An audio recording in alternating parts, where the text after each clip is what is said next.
Welcome to another episode of Creators Corner. I'm your host, Bob Telford, and today I am joined by my friend and co-patriot here, Mr. Rogelio Lara. Hello, everyone. And we're going to have a conversation with a special guest that Rogelio was instrumental in putting together for us. So we're ready to have some fun. Our guest today is a playwright, dramaturg, and director. His plays including Shooter, The Ballad of 423 and 424, Fatty, and The Dreams in Which I'm Dying.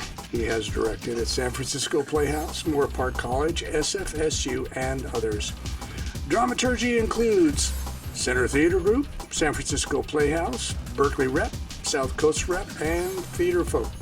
He's a graduate of San Francisco State University's MFA program, and he teaches at Moore Park College and Oxnard College, and is currently in development on several television and film projects. Please welcome to the show, Nicolas Pappas. Welcome, Nicolas. How are you, sir? Thank you. Welcome. Thank you. When you read that out loud, I almost sound impressive. That's well, you know, it is. It's the thing. It's funny because I recognize, obviously, there's, like, for example, the Ballad of 423 and 424, which is a part of Theater of Louisville, which is a very prestigious program, by the way. A lot of people, bust their tails to get into something there. So congrats to you, because I guess you picked up the Heidemann Award with that. Yeah. R.I.P. Heidemann. It's really sad that they took that away, but I'll brag about myself a little bit. That was the last year where they had the open submission policy. So right. I blind submitted. There was like thousands of short plays, and I do not know how it happened, but mine made it. Right. It did well. That was an interesting experience because I was 1 week out of grad school. Wow. When I got the letter that I was in the running for the Heidemann Award. Also that week, my then wife said, I think it's over. So it was like a weird, personal life tanking, professional life taking off. That's the way it is. It's sort of like you get the highs and lows, and sometimes they happen at the same time, and they balance each other out. Mm-hmm. So when and where did you get the theater bug? Great question. I was a kid who very much was shy, hands in pockets everywhere I walked, hat pulled down low so I didn't have to make eye contact with people. And my brother had found himself in the world of drugs and other substances. Mm-hmm. I grew up in Simi Valley, which then was known as the safest city in the world, now has major meth and other kind of drug issues. Interesting. And that was kind of happening right around the time I was in junior high to high school age. Mm-hmm. And I very specifically remember I'd always been interested in TV and film. That was always a thing that I really loved. And there was a place called the Moore Park Melodrama and Vaudeville that existed where they did old school melodramas and a little vaudeville show afterwards, and my parents would take me to all the time. Wow, that's a great experience. Yeah, it was amazing. It's a place that I'm really sad that doesn't exist. It's now the High Street Theater. Right. But it was such a cool experience growing up around that. When I was going from 7th to 8th grade, you had to take an elective, and the two choices I had were drama or band. And no shame to the band geeks, I did not want to be a band geek, is what I said.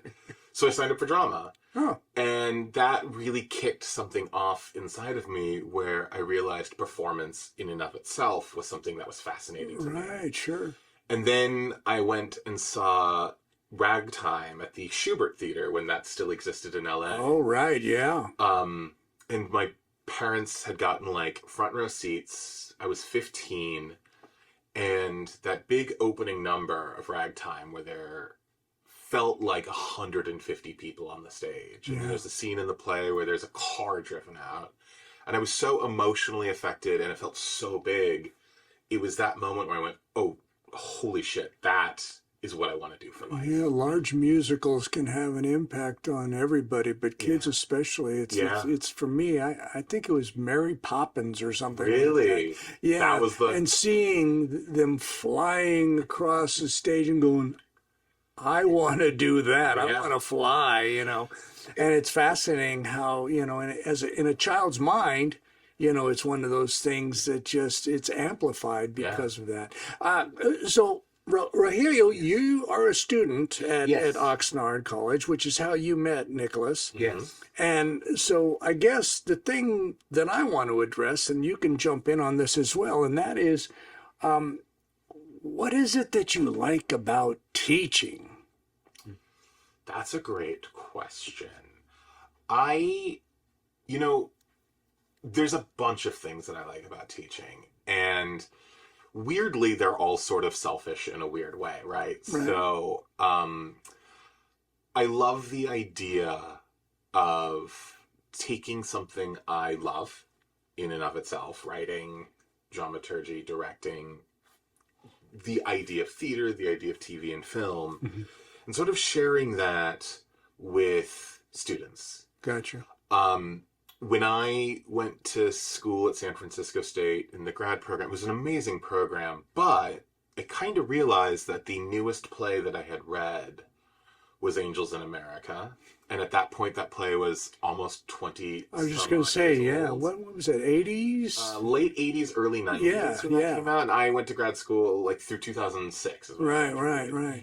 And there was a part of me that was like, I want to change the system in how we sort of learn about these things. I feel like, at least when I was in school, so many things were based off of what the canon was. Right. And there's so many interesting works outside of the canon, and there's so many interesting new works. Yeah. There was a part of me that really wanted to take that knowledge and that stuff that I was excited about and share it with students. And on the TV film side, it's sort of a similar thing, although it's not the new stuff. I like to take the old obscure exploitation films or the grindhouse films and talk about why those are important, or why horror, which is often thrown under the rug as terrible. Yeah, which in fact is exactly the opposite. It's funny you mention all that. I had an English teacher in high school who came in one morning and he said, "Class, I want to share a story with you that I read in the paper today." And he read what we all thought was an article about murder, suicide in downtown. He went through this whole thing. He says, "Now, what can you tell me about this story?" And we were all kind of like, well, we were going on and on, well, murder, Yeah. And in reality, what he had done was contemporize Romeo and Juliet. Yeah. Fascinating. And so it was this way of getting to the classroom, because we would have, if he would have said, okay, we're going to talk about Shakespeare today, and Romeo and Juliet would be, we're all taking a nap. Yeah. So, and Rogelio, I want to bring you into this conversation, and the reason is because you have spoken very highly, and I want to put you on the spot here. Yeah. I paid him for that. Yeah, I was just going to I say, paid him. and handsomely, I hope. Yes. But you have spoken very highly of Nicolas, so I want you to weigh in on the fact that teachers, and it's usually one in our education process, it's one person that inspires us. So talk about your vision, or not your vision, but what you see about Nicolas that's resonated with you as a student. Yeah, look me in the eyes and talk about now.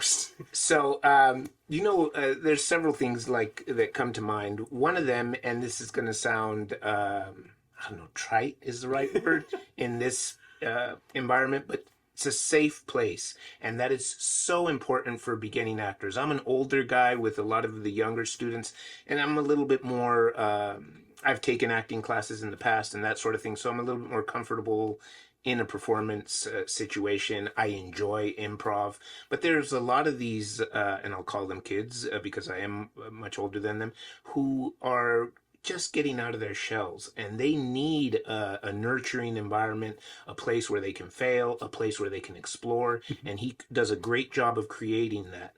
Also, he does bring that enthusiasm into the room, so it's infectious, right? If you've ever been on sets, when the director is Makes a big difference. Yeah, is excited, you get excited. So that kind of positivity is in there. He's creative. I've learned a lot by watching him direct the other students and direct me myself. He's challenged me with the roles he's given me, and so I enjoy that. I like putting myself in his hand. I feel safe putting myself in his hands and having him teach me and kind of pick the roles for me and that sort of thing. Gotcha. Yeah. As a theater arts instructor, Uh-huh. you're covering all aspects of theater.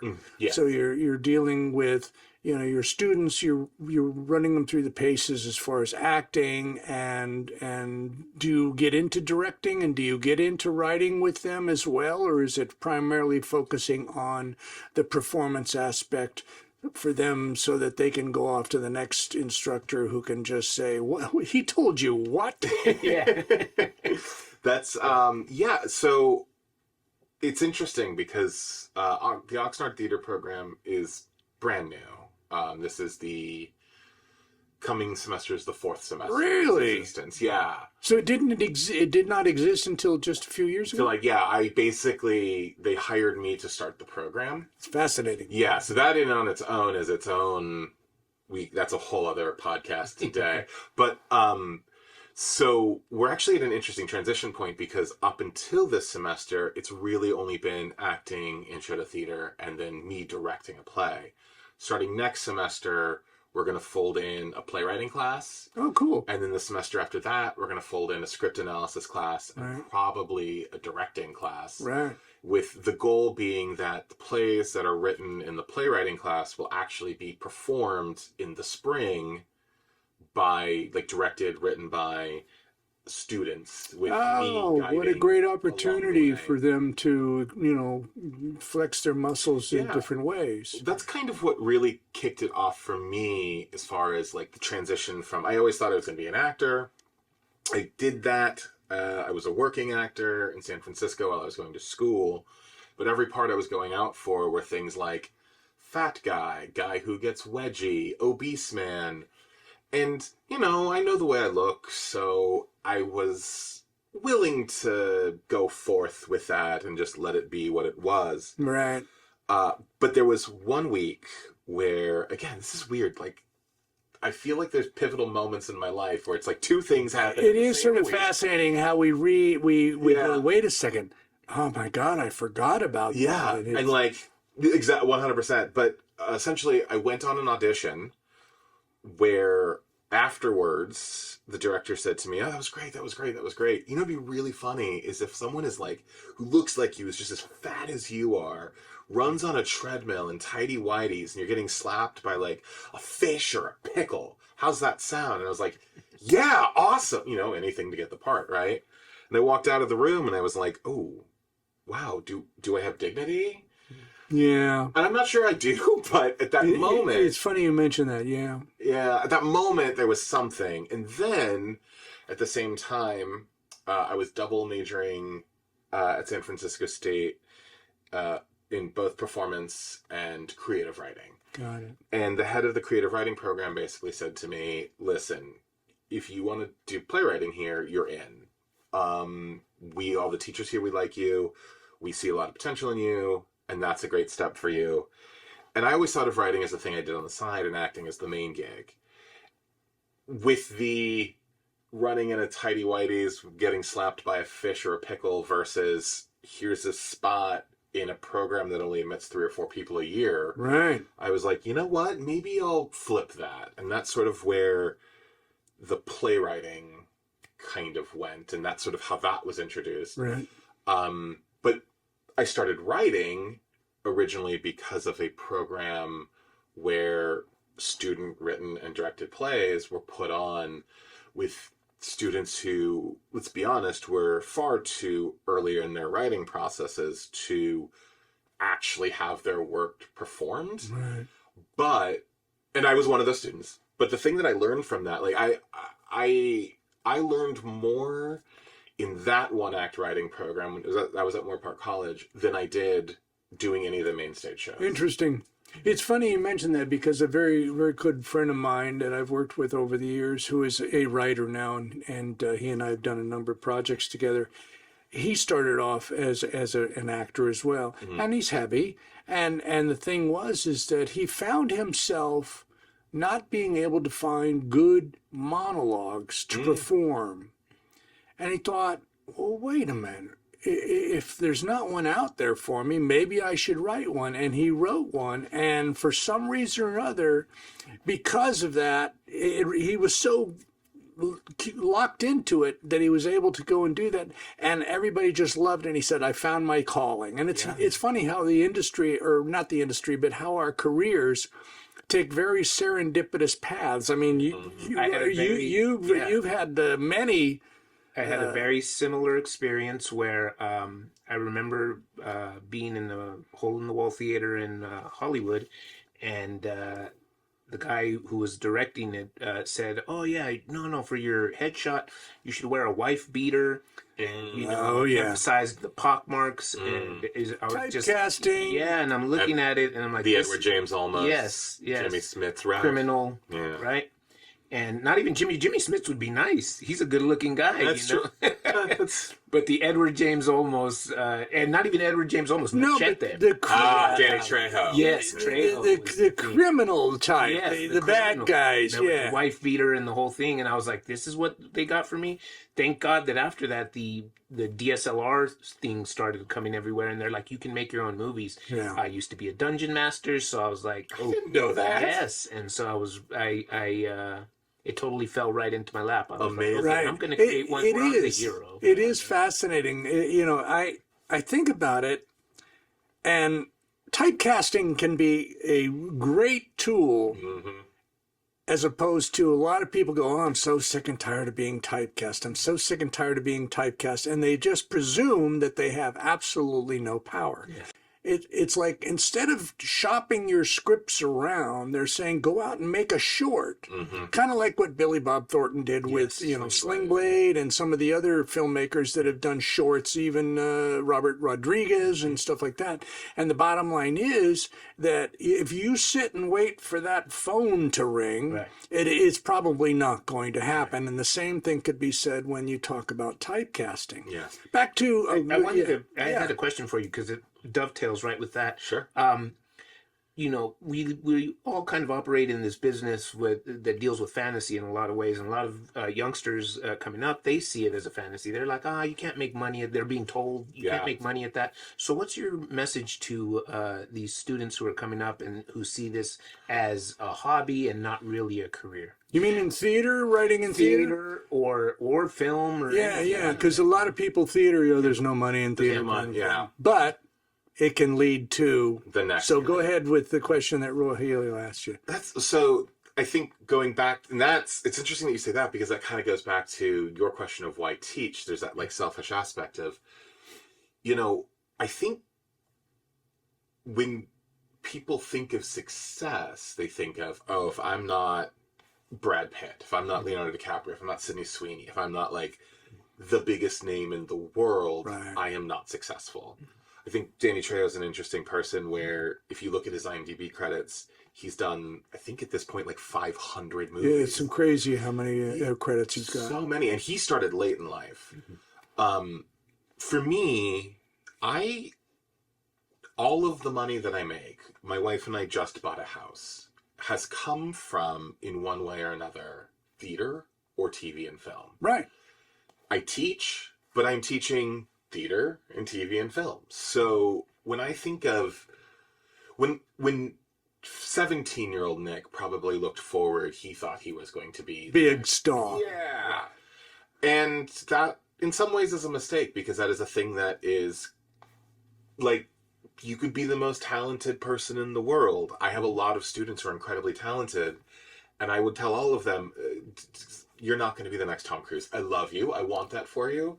But it's just not going to happen that way. If it does, good for you. But but the reality is it's probably not. Yeah, and that's not to say you can't get there, but the leap from who you are to who he is is not going to happen. Yeah. What you need is to do the work every single day, put it in, change your idea of success. Just booking 5 commercials over the course of 2 years, or like whatever that is the thing that's going to bring you to the next step.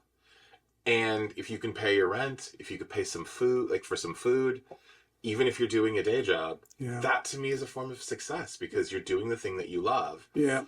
I feel very successful in many, many ways. Do I want more?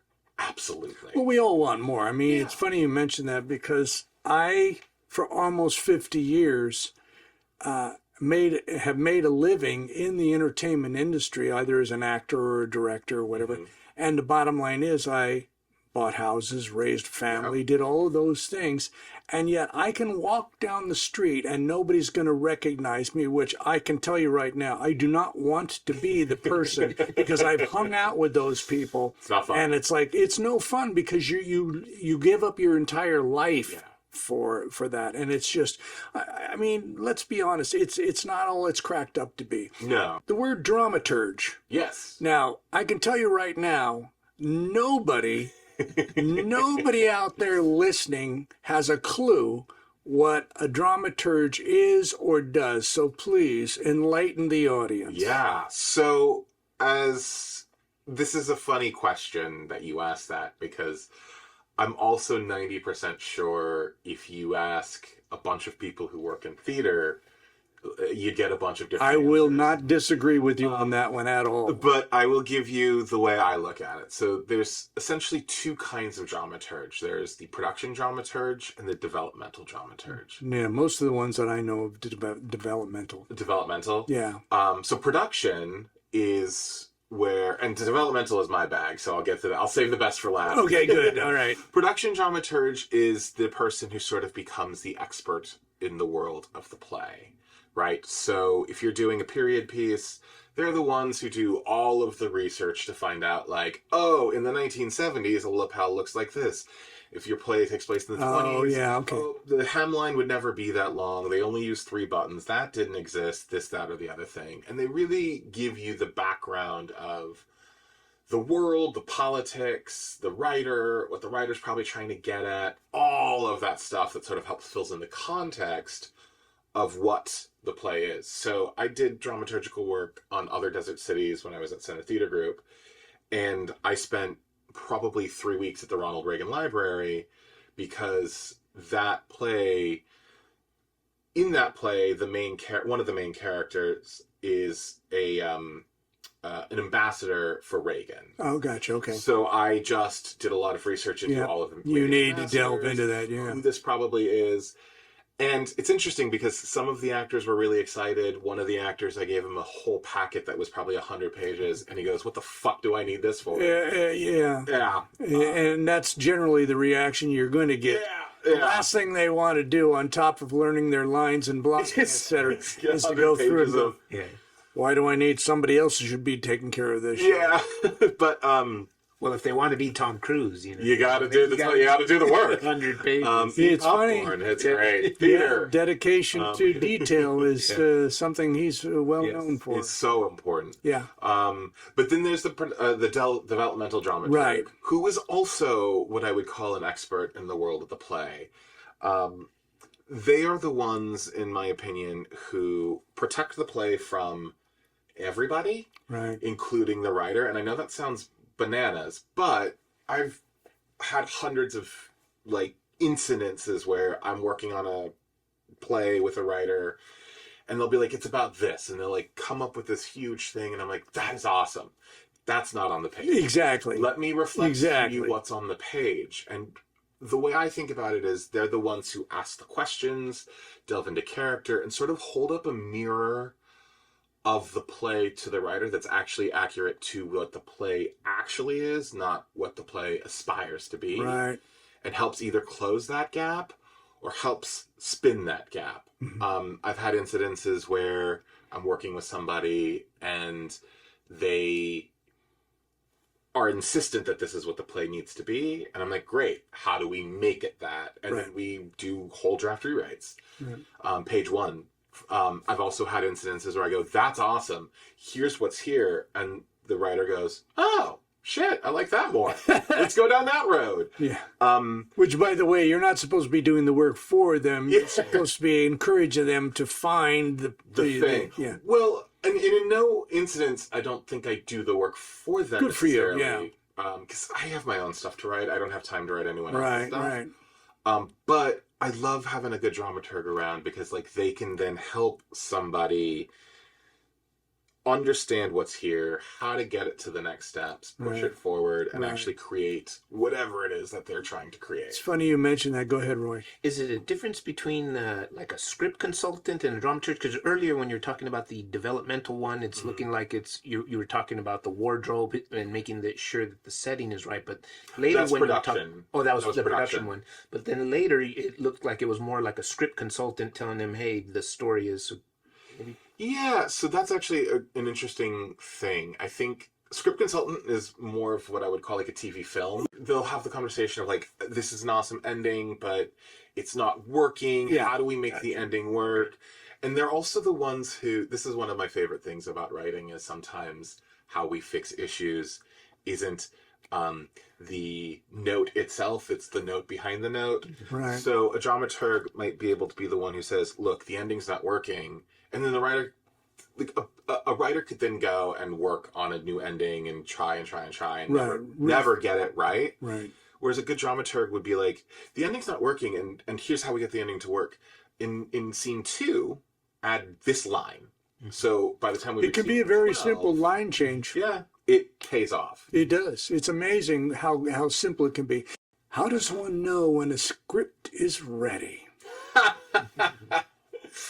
I'll counter that with a quote. I'm going to bastardize the quote a little bit, but Roy Conboy, who was one of the theater professors that I had at San Francisco State, one of the most kindest, beautiful, gentlest men I've ever met in my entire life. Just a wonderful human being. My only gripe against him is he's a fan of the San Jose Sharks, and I'm a fan of the Los Angeles Kings, and you know that knocks him down a little bit in my estimation. But other than that, he's like the most perfect human. And one of the things that he would always say is, you could write a single script for the rest of your life. Oh yeah. At a certain point, you just need to be done and move on. There you go. And I think that is really great advice. Sometimes being done means that it's not finished. It's not good. It's not what you wanted it to be. But working on it for another 2 years is not going to help you. Maybe what you need to do is either abandon the project and just let it die. Right. Maybe you need to harvest its organs and find the pieces that work and pop them in other projects. Right. Or sometimes you just need to walk away and come back a different and better writer because you've written another 3 projects in between, and now you can crack the thing that it is that you want to crack. Yeah, in this project. no, it makes a lot of sense, because really, if you think about it, and some directors are like this, some writers are like this. They'll tell you, no, it's not there yet, and they'll spend their entire lives writing that, the perfect, and it just never happens. Well, it doesn't exist, right? Exactly. No, therein lies the reality. Yeah. And by the way, in theater, writer is king. Yes. Whereas you go to television, film, and whatever, the writer is nobody. The minute you hand your script in, thank you. It's it. And here's your check. We'll see you, at the premiere. Maybe, if you're lucky. And then if you show up to the premiere, it might have one line of dialogue that resembles Exactly, yours. because script doctors come in, and before you know it, there's like, wait a minute, this is not what I wrote. Mm-hmm. Anyway, I have had a blast. I hope you guys have as well. As always, that's what we do here at Creators Corner is have a blast and share creativity. So, Nicolas, yes. I'm sorry, can I say one more thing? Please. I think this goes back to the question. Yeah. And this is my own selfishness one more time. Please. What I love about teaching. Uh-huh. And this is something that I would encourage any listener or any person to do. I got a bit of advice one time, which is when you're over the age of 30, you should have a mentor that's under the age of 25. It's interesting. And what, to me, that is you need to surround yourself with people who are living of the time and of the moment, and who understand the world as it is from a young person's eyes. And I have to say, going back to this idea of why I teach, I think at its core, the most important thing for me is I feel like I'm surrounded by tons of mentors under 25 that keep me young, keep me vibrant, allow me to understand the world as it's changing. Right. I don't atrophy, I think, as much as other people who are my age, because I see what they're dealing with, I see what they're exploring, and I know for a fact that my students make me a better writer and a better director and just a better human being. So in that sense, I really hope they get stuff from me, but I definitely know that I get so much from them, and that means just everything as I continue to age and deal with the world, but also feel more a part of the world. Yeah. And I love them for that. So I just wanted to put that out there. No, and it's a very good point, because I got to tell you, as a teacher, and I've done this when I've taught up at the American Academy, AFI, Okay. and stuff like that. As a teacher, you learn just as much as the students, because sure. you're revisiting things, and you're seeing it, and like you just said, you're seeing it through their eyes. And by the way, even though you did it 20 years ago, seeing it through someone else's eyes makes a huge difference. Just reinforces Yeah. the concepts Yeah. in your soul, and Yeah. you feel it in your body in a way that's Exactly. different. Rogelio, as always, a pleasure. I thank you, my friend. Thank you. We had fun, all of us, Thank you. just sharing our memories, our history, and our knowledge, and it's another episode of Creators Corner in the can, folks. Thank you so much.